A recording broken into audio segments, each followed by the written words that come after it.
simula't katapusan. Matagal ko nang pinag-iisipan bago mo ko tuluyang iwanan. Ihatid kita.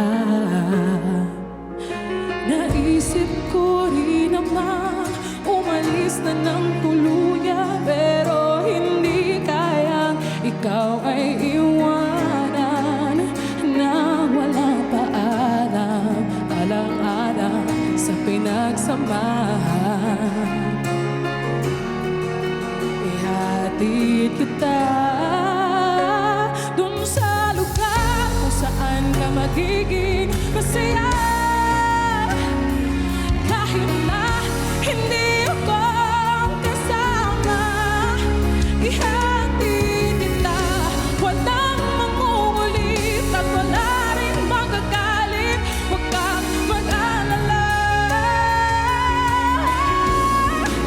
Ihatid kita.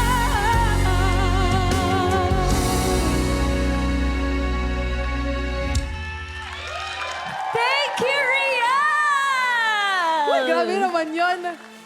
Na-feel mo ba yun? Kasi na-feel namin yun, Riel! Sa sobrang feel ko, hindi na. Nakapikit na lang ako, hindi ko na kayo makita. Yun talaga yung basehan kapag hugot na hugot ka. Pero speaking of hugot, kamusta ba ang puso mo ngayon? Balita ko, may special someone daw kasi. Ay, nasa malayo po siya, pero andito siya sa puso ko. Ano talaga? Pero wait, hindi lang ikaw yung tatanungin ko kung kamusta yung puso mo. Carl, kamusta na yung puso natin dyan? Anong masasabi mo? Sa lahat na naghahatid ko yung maraming gas.